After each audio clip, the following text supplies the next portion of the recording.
Rita, do you feel, genuinely, do you now see that the economy is genuinely recovering, that people have got more money in their pocket? I'd say a bit yes to the first, and because obviously I'm dealing with companies and clients all the time, and there's definitely a sense of more confidence. Branding and communication, these are good bellwether industries for whether or not companies are feeling a bit more confident and they want to invest. So I would say yes. Now, translating that, though, into consumer confidence is just a little bit different, because obviously what consumers want is they want to feel a sense of security about their jobs, they want to feel a sense of security about their homes and everything else, and that is a bit slower to come through. Okay, that's Rita Clifton. You'll hear more from her. You'll hear more from me. I'm Andrew Pearce. You're listening to LBC. The time is 8:15. With me in the studio, I'm Andrew Pearce, is Rita Clifton, former chairman of Interbrand. She's a major branding expert. And your first story in the papers, of course, Rita, is William... I was just about to say William and Diana. Freud, William, Kate and little George. How brilliantly are they branded? Absolutely brilliant. And gorgeous George down under. Didn't he do well? He certainly did. It is so difficult not to be depressed by some of the headlines in the press over the past few weeks. You know, Ukraine and South Korea and everything else. This is just a sunshine moment. And what's interesting there is they're just flying the flag for modern brand Britain. And I know it's easy to be cynical about the monarchy. I remember sharing a sofa with a guy who was an anti-monarchist on television a while ago. Was that my friend Kevin Maguire? It wasn't actually Kevin Maguire. Well, that's amazing. But it looked remarkably like him. Republican It sounded Kev. like him anyway, yeah. Absolutely.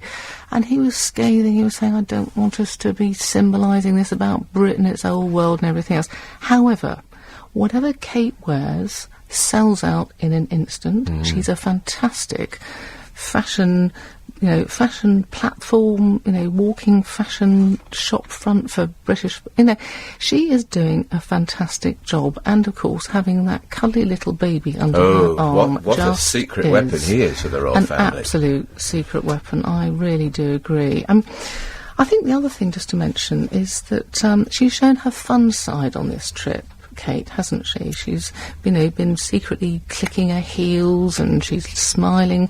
She's got that great balance. She smiles and she looks great, and she's being a great mother. This is a brilliant, brilliant triangle, and also very human. So when she was apparently on the beach at Manly, she didn't take her wedges off. I saw that. Now, why would you not kick them off? You see, you need to be a woman to understand why it is that another woman would not take her wedges off even on the beach. It's the legs, darling, you see. You've got to wear wedges to make the legs look a bit longer. Right. Very important look. And that's just what she was doing.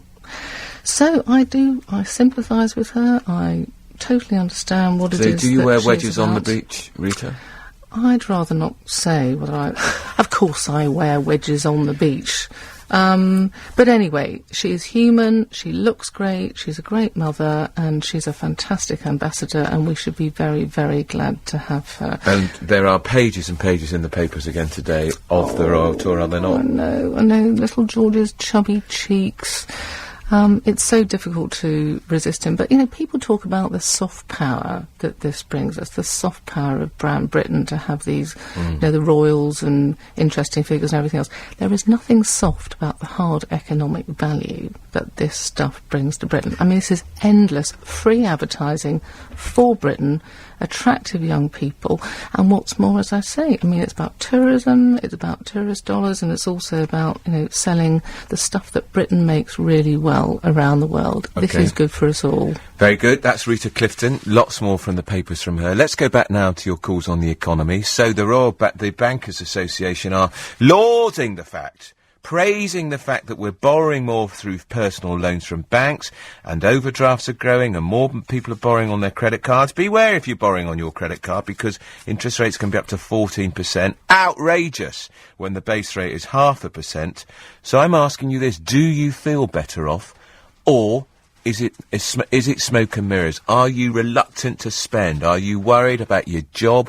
Do you sense this sense of economic goodwill? 0845 6060 973. Anne's in Hemel Hempstead. Good morning, Anne. Oh, good morning, Andy. Excuse me. With regards to the person you just had speaking, the executive of the bank. Yes. I was quite surprised the fact that he thought that house prices going up would be a reason for people spending more, because as you pointed out, unless you can sell your house or trade down, it's irrelevant. I mean, it's a meaningless number. You can't eat the bricks. And I've known friends in the past that have, of the last inflation, I think it's about 2000, they borrowed against a very, very high market on their house, in other words, was worth an awful lot, and they borrowed against it. And of course they couldn't pay the repayment, so they was repossessed in the end. And you've also got the statistic that, I think I'm correct in saying, that the rich are getting richer and the poor are getting poorer. The top 20% in this country are getting much better, and the bottom 20% are doing much worse. Are you feeling better off, Anne? Well, I'm retired, actually. Right. So, in all honesty, I'm fortunate enough to have bought a house in the 70s, so I'm not really affected. But I just think it's terribly sad that young people now don't stand a chance of buying their own home. They don't, particularly in the southeast. And thank you for that, particularly in the southeast. And if you are a young person trying to get your foot on the housing ladder, do you agree with that sentiment of the chief economist of the British Bankers Association, who seemed to be pleased that house prices are still going up? I thought we were meant to be worried about the house price bubble. 0845 6060 973. Mark's in Clayhall. Good morning, Mark. Good morning, Andrew. Well, I'm just going to mirror basically what the ladies just said. We're living in a house of cards. The interest rate that the banks are borrowing their money from is near enough zero. They're being, I wouldn't say greedy because I'm not anti-banker, but let's be honest, they haven't done us any favours. The moment the Bank of England puts the interest rates up, the banks will go absolutely ballistic and start doubling, tripling the interest rate. And it will all just collapse again. People that are paying a mortgage reasonably comfortably now, they just won't be able to afford it. There'll be repossessions all over the place. Credit card companies will start going into meltdown and saying, OK, you owe us £5,000, we want it back now. It's going to be ridiculous. It's going to happen again, and it's going to happen, unfortunately, very, very shortly. OK, Mark, thank you for that. That's Mark in Clayhill. He's rather pessimistic and gloomy. Do you share his gloomy prognosis for the economy? Is it all about to come tumbling down? 0845 6060 973. Rita Clifton is talking about what's in the papers. What else has caught your eye, Rita? Well, front page of the Daily Mail, boy who's inspired Britain. This dying Stephen teenager. Sutton, yeah. Absolutely. I mean, it's quite difficult to hold it together when you're reading about what he's done, and particularly when he is doing a bit of a blog and chronicling his battle. I mean, he has done more in his short life than most people do in several lifetimes, and the way that he's managed to stay optimistic and under his diary for Tuesday, the last thing he says is, but life has been good, very good. So, what do you say? What do you say, and particularly if you're a mother or you're a parent, you so relate to what must be going through his family's minds and hearts. However, they must feel so proud. Yeah, they must do.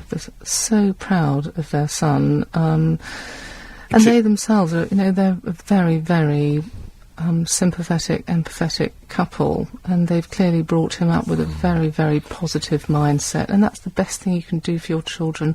However long they are with you, you just want them to make a positive difference in the world. This boy has made an extraordinary and positive difference in the world in the most terrible circumstances, and your heart really goes out to him. And I do hope that more and more people give money to this great, great cause. Just to remind you, this is Stephen Sutton. He's dying of cancer, and he wanted to raise £10,000. One of his ambitions before he died was to be a fundraiser.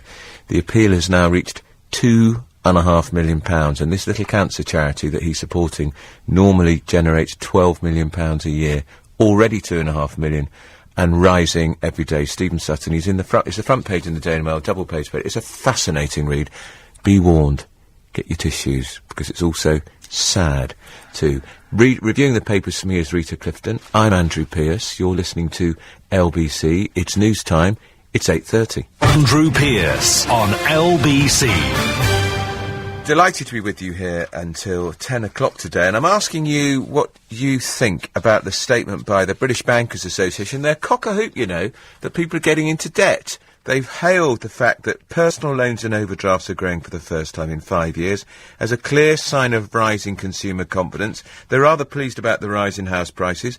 Are you, if you're trying to buy a house, are you pleased about the rise in house prices if you're a parent and you're worried about how your children are ever going to be able to afford to buy a house? And 100% mortgages, they're going to continue, but they're making it more difficult now for you to get a mortgage. And are the good times really here, or is it all smoke and mirrors? Is it a mirage? And if you are buying or planning to buy a new kitchen or buy a new car, are you getting into debt that you can easily afford? And what about the payday loan companies? What about the Wongas of this world? Are they still mopping up the money? Do call 0845 60 60 973. Call me on 84850. You email me, andrew@lbc.co.uk, or you text 84850. Rita Clifton, the branding expert, is here. You're going to talk, perfect segue, Rita, in the store at Papers today, RBS bankers' bonuses. Oh, I know. This great topic that just makes people so angry, and you can understand it. You can absolutely understand it, because it does all feel just disproportionate. However, I can't help but feel slightly sympathetic. I know it's a bit of a contentious point, slightly sympathetic to RBS, because they are being put now at a competitive disadvantage. I mean, great part because they are a bit of a political football. Now, clearly, there is something that has gone horribly wrong with bankers' bonuses, and of course this is all about the EU's bonus cap, allowing banks to pay employees 200% of their salary in bonuses.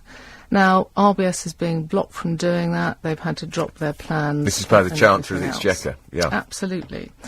So you can understand that, but it does put RBS at a competitive disadvantage for the short term versus some of the other major banks. Now, you do need the most talented executives. You have got to fish for those executives in other talent pools, whether in the UK, whether around the world, and so on. So you do need to pay competitive salaries. And this is all part of a long-term adjustment in the way that, you know, bankers are remunerated. I mean, there's a very interesting article in The Independent on page 8, which talks about performance-linked pay now needs to come through share-based long-term incentive plans. Now, that is a good thing in lots of ways, and it's applying to lots of companies now, which is more of an emphasis on long-term business building, long-term asset building and brand building rather than short-term financial results. Now, that should have a long-term beneficial effect, because people's salary, their bonuses and everything else will be geared towards long-term creation of value. That's what we all need to be doing. Long-term value in any company means more security of earnings, more security of income. That means more security of employment. This is a good idea all round. OK, that's Rita Clifton. She's the former chairman of Interbrand. She's a branding expert. Before I go to our next guest, what about those bankers' bonuses? Was the Chancellor quite right to intervene to say that Royal Bank of Scotland can't be giving them 200%, some of its senior executives, of their salaries in bonuses, because it's still a loss-making turkey? Do call 0845 6060 973. But you'll have seen on the news the Ukraine continues to dominate the international arena. The German Chancellor Angela Merkel has said that we have to impose further sanctions on Russia.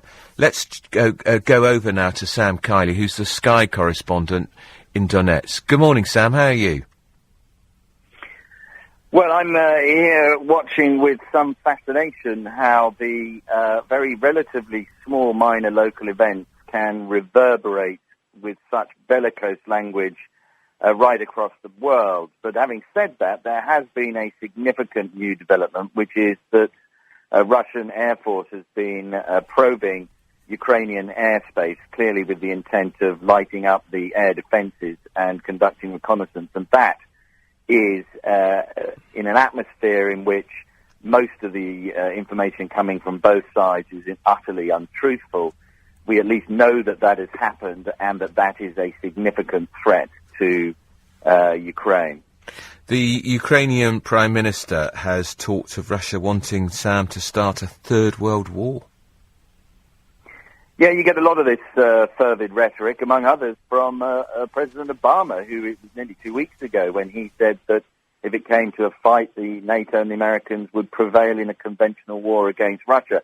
That sort of language we never heard during the Cold War, when mutually assured destruction of nuclear weapons, which the Russians still possess in some numbers, meant that much more diplomatic language could be used. But the outside world is smarting over the Russian seizure of the Crimean Peninsula and subsequent annexation into the Russian Federation against all international, not only conventions, but treaties, notably one signed in 1994. But that self-same treaty, signed by Britain and the United States, among others, was also intended to guarantee Ukraine's territorial integrity in return for the Ukraine giving up its nuclear arsenal. It ranked number 3 in the world in terms of nuclear weapons. It gave that arsenal up, and its territorial integrity has been violated, and the fears are that the Russians may push across the border into eastern Ukraine. For the time being, aside from the maneuvers and the air reconnaissance, essentially what's going on is that there are pro-Russian separatist groups here on the ground who've seized government buildings and indeed some OSCE military monitors who this morning they've now accused of being NATO spies as well as having Ukrainian spies among the group of 13. They're being held in Slavyansk by a fringe element of Russian militants who are enjoying their time in the international limelight. They are a very effective destabilizing mechanism, largely driven by the Kremlin. And the Ukrainian government, of course, is constantly announcing counter-terrorism operations against them, which may serve to encourage their supporters that something is being done, but nothing is actually of any significance happening on the ground. Despite the rhetoric, Sam, finally, there's absolutely no prospect of America or any other country lifting a gun to deter any further Russian aggression, is there? I don't think there is any question of it, but there are some interesting legal issues that come into play. The Baltic states, most of the NATO members, Poland, a NATO member, they're getting very, very jumpy. They do not want to return to being under the Russian sphere of influence, and any kind of incursion into their territory or threat to them would automatically trigger a legal obligation to, as you say, lift a gun in their defense. That does not apply to Ukraine. Indeed, it is Ukraine's flirtation with NATO association and European Union, not membership, but association, that has so enraged the Russians. Vladimir Putin has repeatedly said that the collapse of the Soviet Union was the greatest tragedy to have befallen his nation, and he has been steadily building up his armed forces and simultaneously squeezing away political dissent and the free media inside his own country as a prelude to re-establishing, at least in some of the countries that have been fallen away from Russian influence, re-establishing that influence, and notably in the Ukraine, which many Russians don't really see as a separate nation in any case. OK, that's Sam Kiley. He's the Sky correspondent in Donetsk. Back to our conversation about the economy. Do you feel better off? Are you one of those that the Bankers Federation is hailing because you're spending more money on your credit card, you're getting an overdraft, maybe you're spending it with a payday loan company? Love to hear from you. Are the good times back? 0845 6060 973. Norman's in Rickmansworth. Hello, Norman. Hello. Are you going on a spend spree? No. I keep my life in a balance. I try on all aspects of spending and earning. I wanted to canvass with you slightly differently. Sure. You said earlier that you thought it was impossible that it was about a property and stock market boom. So I'd like to just investigate that with you. What is the basis, let's start from the first thing, what is the basis of what we sell abroad in what has happened on exports from the UK? You may not know, but they're down. Our exports are down. That's not good. No, they're down. Our our finance business, our invisible exports, that they're doing quite well because at the moment the banking system is propped up by our governments, which is propping up the stock market and the property market. And there are about 20 million people, I would say, living in the southeast of England, of about a third of the population. The whole basis of our economy, of our European economy, is lending money. That's what the government keeps saying, lend money. Norman, I'm going to have to break you off there because we want to squeeze in another story and then quite a few more people want to get in. If you can make your points briefly when you call in, that's very helpful. 0845 6060 973's number. Rita, what are you looking at in the papers still? I was looking at page 2 of the FT. Just go to the other end of the spectrum. This is about Tory women MPs blame media for deterring female candidates. Right. So this is talking about the lack of women in British politics, and it's about difficulty of combining political life with family life and blah blah blah. But actually, what it says here is a number of senior Conservative women have told the FT that the media's hostility towards politicians is dissuading women, and mothers in particular, from applying to become MPs. Which MP is this? Is it any in particular, or they don't name them? No, they're not naming them. It's saying a senior Tory, blah, blah, blah. I mean, it points out that nearly 1 in 2 female politicians are childless against 1 in 5 women in the wider population. Now, it does say they're worried about whether or not their children are going to be exposed for doing X, Y and Z, and they say that it's because women feel more protective towards their children. I have to say, there is something about Parliament and the behaviour in Parliament overall that also does put off women getting involved. I mean, Prime Minister's Question Time, it is just like a great big playpen. It is. And when you do research amongst voters, amongst consumers and everything else, that show, that cabaret, even though people say, oh, it's a bit of fun, of course it's not. It absolutely symbolises all that is worst about politics and going into politics. And in my view, it symbolises stuff that we don't want about this country, that people yell at each other and it's okay to be rude and so on. It is, you have got to symbolise the best of what your brand, in inverted commas, stands for. And, British brand democracy, we've got to make sure that the behaviour of the people who are supposed to represent that democracy is the sort of behaviour that we like to see in other people. That's just not the case as far as our politics are concerned. And as far as women are concerned, I mean, it relates to we were talking about bankers' bonuses, and what's been proved is that having more women on boards creates a less risk-taking culture, that actually companies that have more women on boards are less prone to risk. And also they generate, more sustainable value over the long term. And what's interesting is even NASA astronauts apparently have said that they like having more women astronauts in space, not only because it creates a better atmosphere, but also, can you believe, that it's better for personal hygiene. There we are. Now, I don't know whether or not we can relate that to politics as well in the House of Commons, but anyway, an interesting spin. Very on interesting why spin. We need more women everywhere. More women everywhere. That's Rita Clifton, former chairman of Interbrand. The time is now 8:46. This is LBC. Andrew Pearce on LBC. Now, player coach Ryan Giggs takes charge of his first match today as Manchester United host Norwich at Old Trafford. He's taking charge on an interim basis after the club sacked David Moyes. Now, Rita Clifton is with me. You've set up your own branding company, haven't you, Rita? I have, with various people that I've thought were fantastic over the years. It's called Brandcap. Well, before we talk about that, we'll just have a word with Manchester United, about Manchester, because I'd be interested, Rita, to know how if you think they need rebranding. David Meek joins me now. He's a former reporter at the Manchester Evening News and is the author of The United Trinity. It's a book about Man U, so he pretty much knows all there is to know about Manchester United. Good morning, David. Good morning. So Ryan Giggs is manager, probably the shortest manager in Manchester United's history. He's in charge for 2.5 weeks. Yeah, that's even shorter than poor old Wilf McGuinness when he attempted to take over from Matt Busby. He didn't last long either, no? No, he didn't. 18 months, I think it was. The important thing for Giggs is to restore pride, confidence, because the club has been battered badly in the last few weeks. Yes, it has. I mean, it's no easy task, obviously. Ryan, everybody's getting very excited, but he's not got a magic wand in his boots.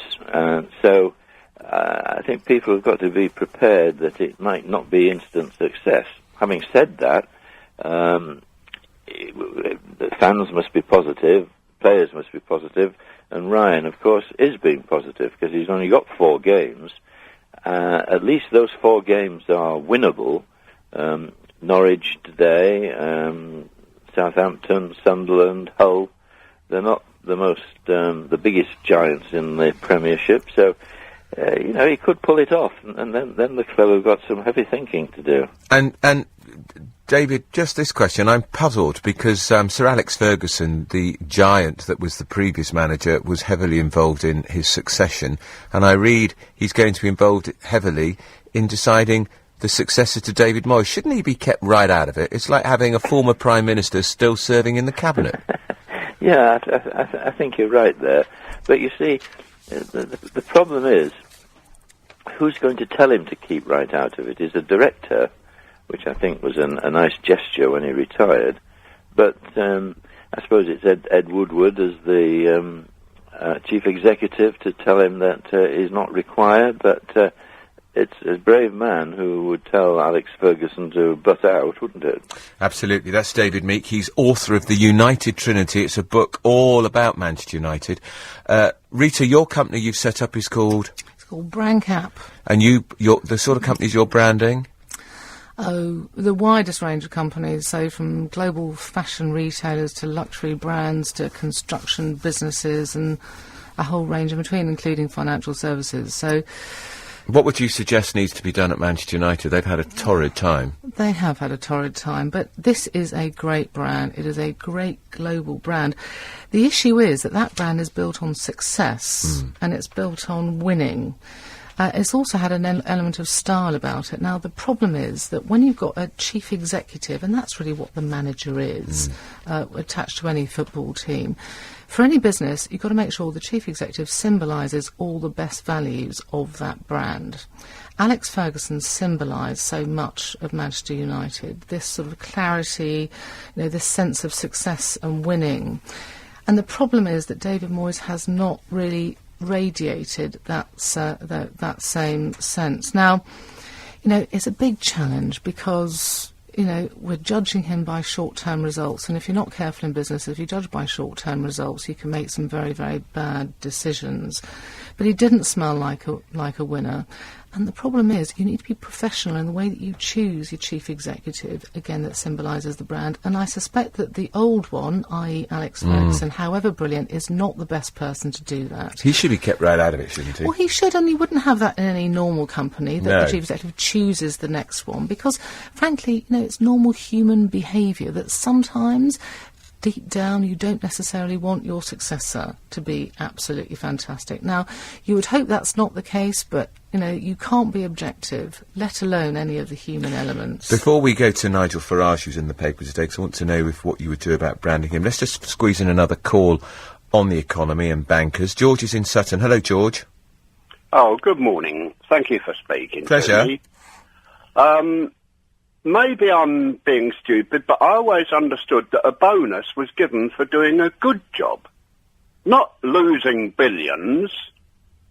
Am I correct or not? Well, George, I think you have a point. I think it's a point that a lot of us agree with. How are they getting bonuses when the bank is still in the mire? Exactly. So you wouldn't? No. Would you give them any bonus at all? No, in fact, I'd deduct money from their basic pay. And what about the economy, George? Are you confident it's coming right or not? No, I'm not. Okay. I still think that George, all governments do the same. They fiddle the figures to look good. All right, George, thank you for being so brief and to the point. Nigel Farage is in the Guardian today. He's not had the best week. Part of his appeal, Rita, has been he's the bloke in the pub, the bloke at the bar, the bloke who likes a fag, speaks the language of ordinary people, not part of the establishment. How would you perhaps tweak his branding?